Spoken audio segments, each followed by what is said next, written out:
김만복 씨는 새벽부터 회사 건물 구석에 자리한 낡은 경비실을 지켰습니다. 70대 초반인 그는 세월의 흔적이 밴 칙칙한 경비복 차림이었습니다. 그의 주된 임무는 청소와 주차 관리 등 직원들 눈에 띄지 않는 허드렛 일이 대부분이었죠. 만복 씨는 삐걱거리는 의자에 앉아 유리창 너머로 회사의 활기찬 모습을 바라보았습니다. 그의 눈빛은 고요했지만 내면에는 세상으로부터 소외된 듯한 씁쓸함이 감돌았습니다. 아침 8시 젊은 직원들이 출근하며 로비는 소란스러워졌습니다. 그들은 만복 씨를 마치 배경처럼 여기며 지나쳤습니다. 누구 하나 따뜻한 눈빛이나 인사를 건네지 않았습니다. 일부 직원들은 만복 씨가 느린 속도로 바닥을 닦는 모습을 보며 노골적으로 한숨을 쉬기도 했습니다. 만복 씨는 그들의 외면과 무시를 온몸으로 받아냈습니다. 한때 나라의 안보를 책임졌던 특수부대원이었던 그의 과거는 지금 이 순간 아무런 의미가 없었습니다. 오전 9시 회사 상무인 박상무가 경비실로 불쑥 찾아왔습니다. 박상무는 매우 신경질적이고 권위적인 인물이었습니다. 그는 만복 씨에게 다짜고짜 목소리를 높였습니다. 김만복 씨, 어제 누가 저쪽에 박스 쌓아두라고 했습니까? 당장 치우지 않고 뭐 하는 겁니까? 경비가 회사의 얼굴이라는 걸 잊지 마세요. 만복 씨는 묵묵히 몸을 일으켜 박상무가 지시한 곳으로 향했습니다. 박상무는 만복 씨의 뒷모습에 대고 한마디를 덧붙였습니다. 움직임이 너무 느리시네요. 좀 기민하게 움직여요. 만복 씨는 비록 모욕감을 느꼈지만 한마디 대꾸도 하지 않았습니다. 그는 묵묵히 박스를 옮기며 자신의 감정을 억눌렀습니다. 오후가 되자 회사 전체에 긴급 공지가 내려졌습니다. 중동 지역의 거대 기업 바이어 칼리드 일행이 내일 방문하며 이 계약에 회사의 운명이 달려있다는 내용이었습니다. 만복 씨는 이 공지 내용을 무심히 듣고 있었습니다. 그런데 칼리드라는 이름을 듣는 순간 만복 씨의 눈빛이 섬광처럼 빛나기 시작했습니다. 그는 주변을 조용히 살핀 후 낡은 사물함 깊숙한 곳에서 빛바랜 수첩을 꺼냈습니다. 수첩 안에는 빽빽하게 아랍어 구절들이 적혀 있었습니다. 만복 씨는 소리 없이 입술을 움직여 유창한 아랍어 문장을 되뇌었습니다. 그는 자신의 능력과 무시당하는 현재의 처지를 대비하며 혹시 모를 상황에 대비하기 시작했습니다. 아랍 바이어 방문 하루 전 회사는 계약 성공을 위해 총력을 기울이고 있었습니다. 모든 이들의 시선은 통역을 맡은 영업팀 소속 이대리에게 집중되었습니다. 만복 씨는 청소 업무를 하며 회의실 근처를 오갔는데 이 대리의 불안한 모습을 쉽게 포착할 수 있었습니다. 이 대리는 얼굴이 창백했고 잔뜩 긴장하여 연신 아랍어 통역 자료를 넘겨보고 있었습니다. 그의 입에서 나오는 아랍어 발음과 억양은 부자연스러웠고 중요한 전문 용어 앞에서 번번이 막히는 듯 했습니다. 박상무는 수시로 이 대리를 호출하여 압박했습니다. 박상무의 날카로운 질책은 복도까지 새어나왔고 이 대리의 긴장감은 극에 달했습니다. 이 대리, 당신 때문에 계약이 틀어지면 회사가 입을 손해를 감당할 수 있겠어요? 절대 실수하지 마세요. 특히 문화적인 실수는 용납 못합니다. 박상무의 강한 압박은 이 대리의 심리적 안정감을 완전히 무너뜨렸습니다. 만복 씨는 이 대리가 단순한 언어 실력 부족을 넘어 극도의 심리적 불안정 상태에 빠져 있음을 간파했습니다. 전쟁터에서 만복 씨는 이러한 불안감이 얼마나 치명적인 결과를 가져올 수 있는지 경험으로 알고 있었습니다. 만복 씨는 회의실 밖에서 그들의 대화를 들으며 씁쓸한 표정을 지었습니다. 그날 밤 만복 씨는 경비실에 홀로 남아 있었습니다. 그는 걸프전 참전 당시 챙겼던 아랍 문화 관련 자료들을 꺼내 재차 검토했습니다. 그는 단순히 언어를 복습하는 것이 아니었습니다. 아랍 고위층과의 대화에서 지켜야 할 예의범절, 그들의 사고방식, 그리고 명예를 건드리지 않는 정중한 표현들을 머릿속으로 시뮬레이션했습니다. 만복 씨의 아랍어는 수십 년간 사용되지 않아 녹슬었을지언정 그 뿌리는 깊고 견고했습니다. 만복 씨는 자신이 왜 이 회사 일에 이렇게까지 신경 쓰고 있는지 스스로에게 물었습니다. 무시만 당하는 회사에 대한 충성심 때문은 아니었습니다. 그것은 국가를 위해 특수 임무를 수행했던 베테랑으로서의 책임감과 눈앞의 중대한 위협을 모른 척할 수 없는 군인 정신 때문이었습니다. 그는 조용히 아랍어 문장을 중얼거리며 내일을 대비했습니다. 다음 날 오전 약속된 시간에 아랍 바이어 칼리드 일행이 회사에 도착했습니다. 검은색 고급 세단 여러 대에서 내린 칼리드는 엄숙하고 위압적인 분위기를 풍겼습니다. 만복 씨는 정문 앞에서 경비 업무를 수행하며 그들을 맞이했습니다. 칼리드 일행이 로비로 들어서는 순간 만복 씨는 그들의 복장과 자세, 수행원들의 미묘한 긴장 상태까지 예리하게 관찰했습니다. 박상무와 임원들이 칼리드 일행을 회의실로 안내했습니다. 만복 씨는 로비의 잡무를 처리하면서도 회의실 문 밖에서 들려오는 소리에 온 신경을 집중했습니다. 협상은 초반에는 평이하게 진행되는 듯 했으나 곧 이 대리의 불안정한 통역으로 인해 분위기가 급격히 냉각되기 시작했습니다.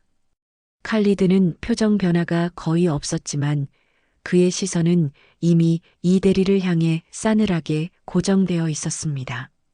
만복 씨는 청소를 핑계로 회의실 문 가까이 다가섰습니다. 칼리드가 아랍어로 회사의 기술력과 관련된 민감한 질문을 던지자 이 대리는 당황하여 질문의 핵심을 놓치고 우물쭈물했습니다.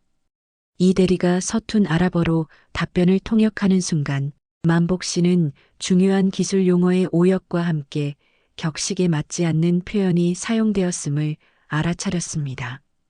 회의 분위기는 순식간에 차가워졌습니다. 칼리드는 아랍어로 불만을 표출했는데 그 내용은 단순한 오역에 대한 지적이 아니라 상대에 대한 존중이 부족하다는 문화적인 항의였습니다. 박상무는 칼리드의 단호한 태도에 당황하여 이 대리를 닥달했습니다. 이 대리, 대체 무슨 실수를 한 겁니까? 똑바로 설명하세요. 이 대리는 식은땀을 흘리며 박상무에게 상황을 설명하려 했지만 이미 혼란에 빠져 제대로 말을 잇지 못했습니다. 만복 씨는 이대로 가면 회사의 신뢰가 심각하게 훼손되어 협상이 파탄날 것임을 확신했습니다. 그는 칼리드가 요구하는 것은 완벽한 기술이 아니라 그들의 문화와 명예를 존중하는 태도임을 정확히 이해했습니다. 만복 씨는 청소 도구를 벽에 기대어 놓고 더 이상 주저하지 않았습니다. 이 대리는 박상무의 압박과 칼리드의 냉대에 완전히 무너졌습니다. 그는 극도의 긴장감 속에서 치명적인 실수를 저질렀습니다.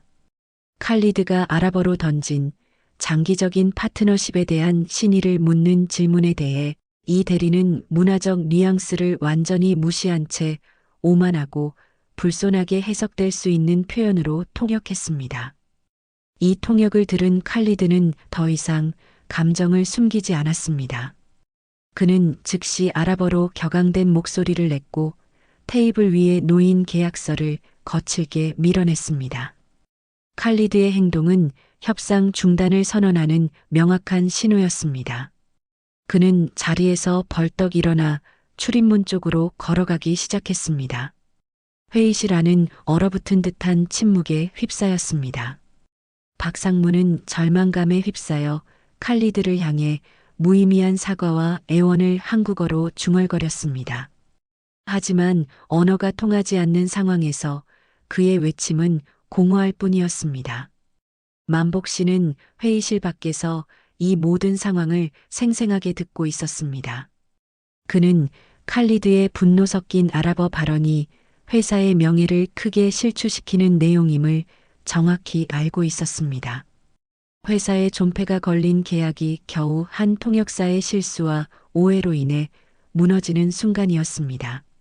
만복 씨는 자신의 과거, 특수작전 중 마지막 순간에 결단을 내려야 했던 기억을 떠올렸습니다. 지금이 바로 그 순간이었습니다.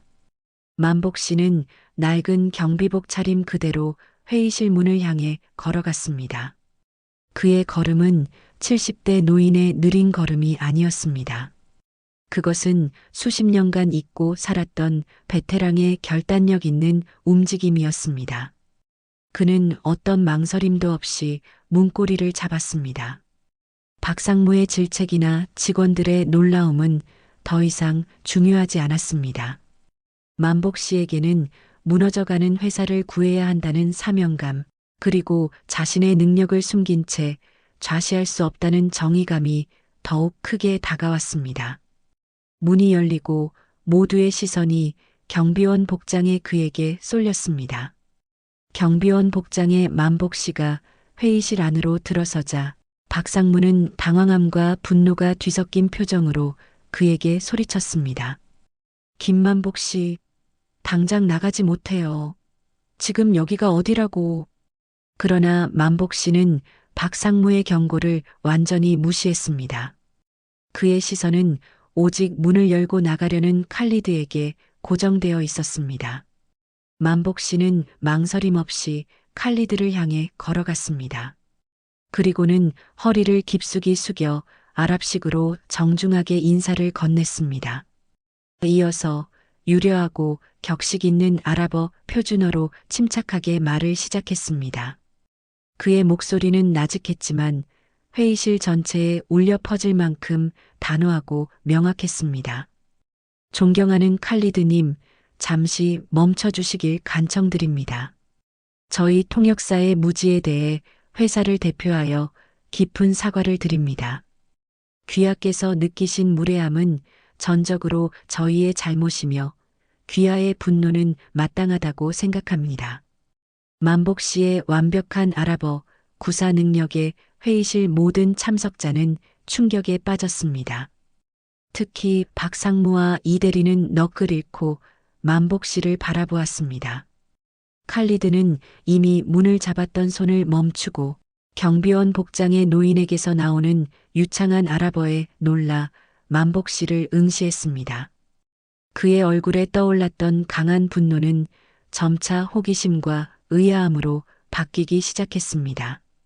만복 씨는 대화의 분위기를 반전시키기 위해 자신의 경험을 짧게 언급했습니다. 그는 아랍 문화의 중요성을 강조하며 자신이 과거 걸프전 참전 당시 그 문화를 직접 접하고 존중하는 법을 배웠다고 설명했습니다. 저는 오래전 당신들의 땅에서 생존을 위해 당신들의 언어와 문화를 배웠습니다. 아랍인의 명예와 신의를 지키는 것이 이 세상에서 가장 중요함을 알고 있습니다. 부디 이 노인에게 잠시나마 오해를 풀 기회를 주시길 바랍니다.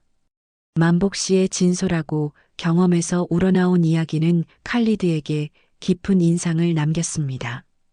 만복 씨는 칼리드의 감정을 배려하며 그가 원하는 것이 단순한 계약이 아닌 문화적 존중과 신뢰임을 정확히 전달했습니다.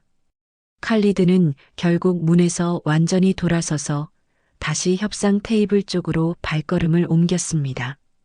그는 만복 씨를 지목하며 통역을 맡기겠다는 의사를 표했습니다.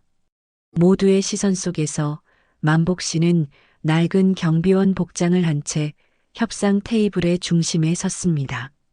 만복 씨가 통역을 맡자 회의실 분위기는 급변했습니다. 만복 씨의 통역은 단순히 한국어와 아랍어를 오가는 수준이 아니었습니다.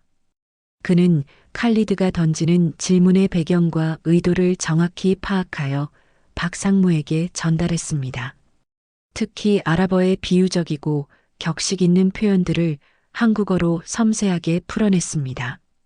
칼리드는 만복 씨의 능력이 마음에 들었는지 곧바로 가장 민감했던 기술 보증 및 장기 신뢰관계에 대한 질문을 다시 던졌습니다. 만복 씨는 그 질문이 회사에 대한 마지막 신뢰 시험임을 감지했습니다. 그는 박상무에게 회사의 진정성과 장기적인 헌신을 강조해야 한다고 조언했습니다. 박상무는 만복 씨의 조언을 듣고 회사의 역량과 진심을 담아 답변했습니다. 만복 씨는 그 답변을 아랍어로 통역할 때 아랍 문화권에서 신의를 강조하는 관용구를 적절히 사용하여 칼리드의 마음을 움직였습니다. 그의 아랍어는 격조 높고 유창했으며 그 어떤 통역사도 흉내낼 수 없는 깊은 연륜과 통찰력을 담고 있었습니다. 만복 씨는 걸프전 참전 경험을 활용하여 문화적 공감대를 지속적으로 유지했습니다. 그는 아랍 문화를 존중하는 태도로 일관했으며 칼리드의 자존심을 높여주는 표현들을 잊지 않았습니다. 칼리드는 만복 씨의 언어와 태도에 깊은 감명을 받았습니다. 그의 얼굴에는 만족스러운 미소가 떠올랐고 그는 만복 씨를 향해 극찬을 아끼지 않았습니다. 당신의 통역은 단순한 언어 전달이 아니라 두 문화를 잇는 다리입니다. 당신이야말로 우리가 찾던 진정한 전문가입니다. 박상무를 비롯한 회의실의 모든 직원들은 그들이 무시했던 늙은 경비원 덕분에 회사가 파국 직전에서 기사회생하는 놀라운 순간을 목격했습니다. 만복 씨는 긴장의 끈을 늦추지 않고 마지막 조항까지 완벽하게 조율했습니다.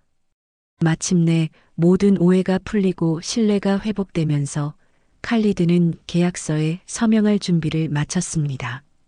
만복 씨는 자신의 임무를 완수했다는 안도감과 벅찬 감동을 느끼며 꿋꿋하게 자리를 지켰습니다. 만복 씨의 극적인 활약 덕분에 대규모 계약이 성공적으로 체결되었습니다.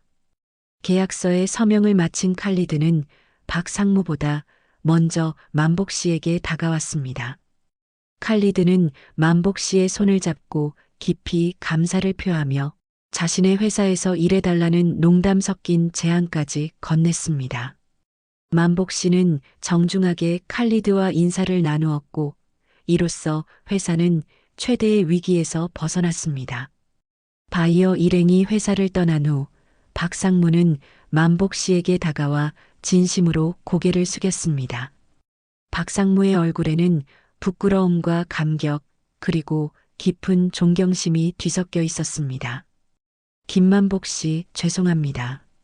저희의 무지로 인해 당신의 능력을 알지 못했습니다. 그동안 제가 얼마나 무례했는지 사과드립니다. 당신은 우리 회사를 구했습니다. 정말 감사합니다. 박상무는 만복 씨에게 그의 과거에 대해 조심스럽게 물었습니다. 만복 씨는 자신이 베트남전과 걸프전에 참전했으며 특수작전 수행을 위해 베트남어와 아랍어를 체득했음을 담담하게 이야기했습니다. 직원들은 그의 이야기를 들으며 충격과 감동에 젖었습니다. 그들은 평소 무시했던 노인이 얼마나 귀하고 능력 있는 베테랑이었는지 깨달았습니다. 박상무는 곧바로 만복 씨에게 정식으로 새로운 직책을 제안했습니다. 당신의 능력은 경비 업무로 묻혀 있을 것이 아닙니다. 오늘부로 경비 일을 그만두시고 저희 회사의 대외협력 특별고문 직책을 맡아주십시오. 당신의 연륜과 전문성이 우리 회사의 미래를 이끌어줄 것입니다. 만복 씨는 박상무의 진심 어린 제안에 벅찬 감정을 느꼈습니다. 오랜 세월 동안 무시당했던 그의 능력과 헌신이 드디어 정당하게 인정받는 순간이었습니다. 그는 흔쾌히 제안을 수락했습니다. 만복 씨의 눈빛은 비로소 활력을 되찾았고 그의 어깨는 펴졌습니다. 그는 낡은 경비복을 벗어 던질 준비를 했습니다. 며칠 후 만복 씨는 완전히 달라진 모습으로 회사에 출근했습니다. 낡은 경비복 대신 단정하고 깨끗한 정장 차림이었습니다. 그의 가슴에는 대외협력 특임 고문이라는 새 직함이 달린 사원증이 걸려 있었습니다. 만복 씨가 로비를 걸어갈 때 마주치는 모든 직원들은 그의 앞에서 걸음을 멈추고 고개 숙여 진심으로 인사했습니다. 고문님, 안녕하십니까? 정말 수고하셨습니다.